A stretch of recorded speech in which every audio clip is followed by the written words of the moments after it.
Welcome to the Wildflower Home Foundation.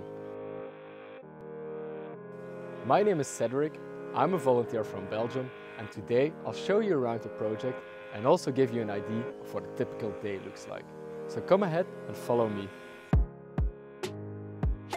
And the first thing we see when we walk in on the right side is a colorful daycare center. Right now it's a little bit busy because it's a public holiday, but on a typical day, this is where you will see the smaller kids. If you like to work with children, this is where you will be spending most of your time. If we turn around to the other side, we can actually see the main building. This is where all of the common areas are and also the office. Let's have a look inside.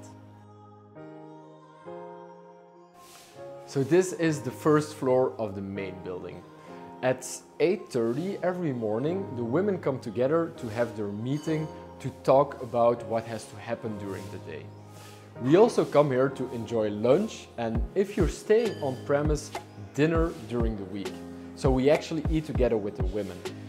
The food is prepared in the kitchen over here. Most of the vegetables that are used are grown in our farm that I will show later. And we even have a mushroom house, so we eat a lot of fresh mushrooms as well. So during the day, the women are divided in groups to work on certain tasks. So for example, cooking, cleaning, working in the farm, but also making things, producing things that we can sell outside of the project. And that happens in the handicraft studio.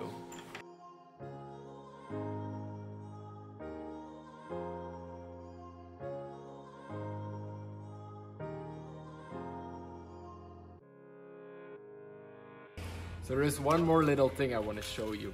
If you're staying on premise and you want to wash your clothes, at the back of the main building you can find a washing machine that you can use. So here on my right we have the building where the women sleep. So this is their private space. As a volunteer we don't really come here. They also don't come in the volunteer house. It's just a mutual understanding. But they do sometimes spend their evening here, and also, as you will see, all of their clothes are drying here, and all of their private stuff is in this building.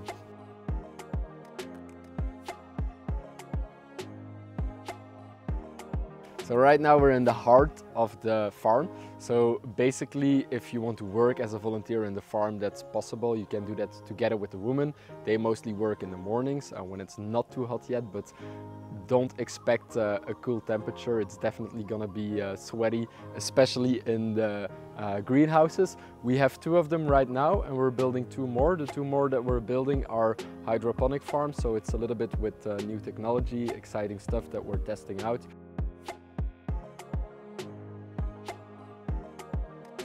So here we're at the end of the farm. We have all of the animals here. So right now we have chicken, we have ducks. In the past we also had pigs, but right now we don't. And right now they're quiet because they just had food. But whenever you come here to feed the chicken and the ducks, they get very loud.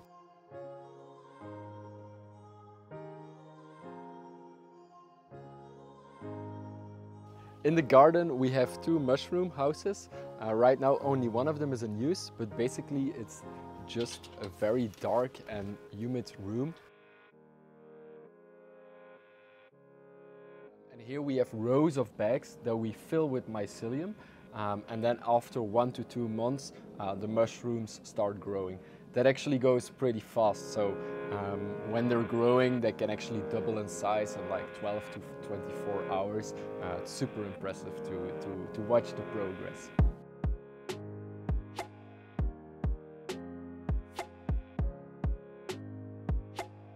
So we're back at the main building. On the first floor here we have the office. This is where we meet visitors, where we do all the paperwork. As a volunteer you can actually also help here. So if you're interested in marketing and finance and fundraising for NGOs, these are all things that you can do up here. So let's have a quick look upstairs.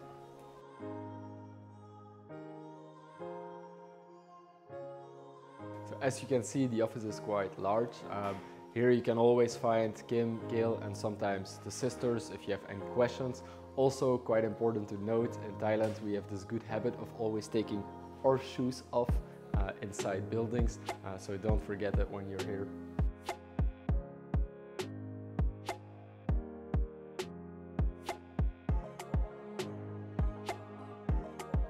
So behind me is the parking.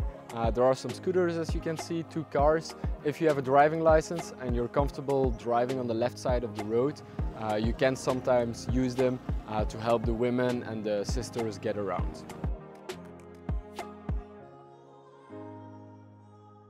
So we're coming at the end of our tour here. There's one more thing I have to show you, of course. It's the new volunteer house that has been recently renovated. That's also where I'm staying right now. So yeah, let's have a look. Maybe before we go there, I quickly summarize what you can expect to do here during your volunteering stay. So we already showed you the garden, you can always help there. We showed you the office, there's loads of things that can be done there, marketing wise, administration wise. But also working directly with the women, they need to be taught English. Some of them already speak English, some of them have a really basic level, but elevating their English is something that is super useful. Also sometimes the children, they need to be taught English. When they go to school, they get it there, but during the public holidays, they might also ask you as a volunteer to take part in that teaching.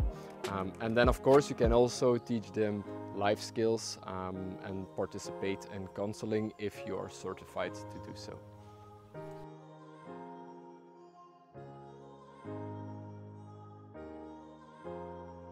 So we're in the volunteer house now. This is our kitchen. So as you can see, it's actually quite big. And then in the rest of the house, we have 4 rooms and 3 bathrooms. So there's a place for a lot of people. I'll show you one of the rooms downstairs, which is not in use right now, but here 2 people can sleep. We still have to put some desks and we still have to put some curtains, but this will all be taken care of once you move in. So you don't have to worry about it.